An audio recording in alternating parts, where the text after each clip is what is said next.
सर्वांना क्रांतिकारी जय भीम। कालडा कॉर्नर लगतला रमानगर या ठिकाणी मोकळे जागेवरती एका साबळे कुटुंबाकडून रमाबाई नरवडे यांनी रमाबाई दिनकर नरवडे यांनी 15 वर्षाआधी एक प्लॉट घेतलं होतं। ते प्लॉट 15 वर्षापासून ते त्या ठिकाणी उदरनिर्वाह करत होते। त्या जमिनीचा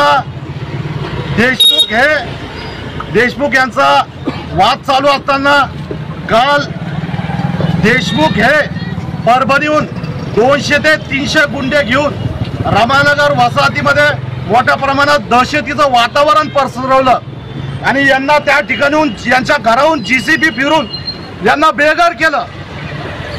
या कृत्यामुळे महामानव डॉक्टर बाबासाहेब आंबेडकरांची मूर्ती असेल, तथागत गौतम बुद्धाची मूर्ती असेल, त्यांना धक्काबुक्की लागलेली आहे।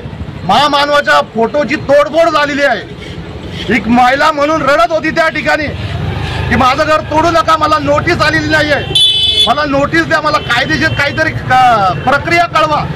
तरी सुद्धा या धनदाटक्या आणि सत्ता माजुरलेल्या लोकांनी त्यांचा माज एवढा की 200-300 लोक घेऊन जीसीपीने यांच्या घरावरती बुलडोजर फिरवलं आणि यांना बेघर केलं।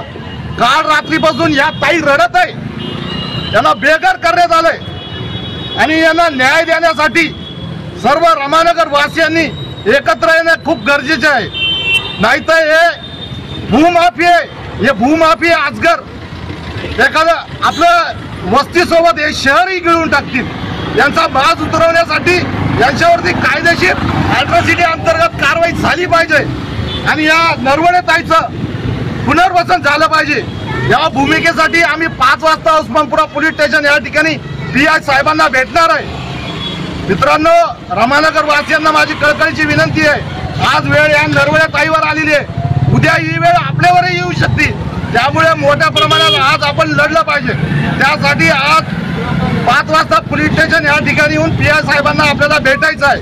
त्यामुळे सर्वांना कळकळीची विनंती, 5 वाजता या ताईला न्याय देण्यासाठी आपण या ठिकाणी 5 वाजता जमा व्हावं। सदरील घटना आपण त्यांच्याकडून ऐकून घेऊया।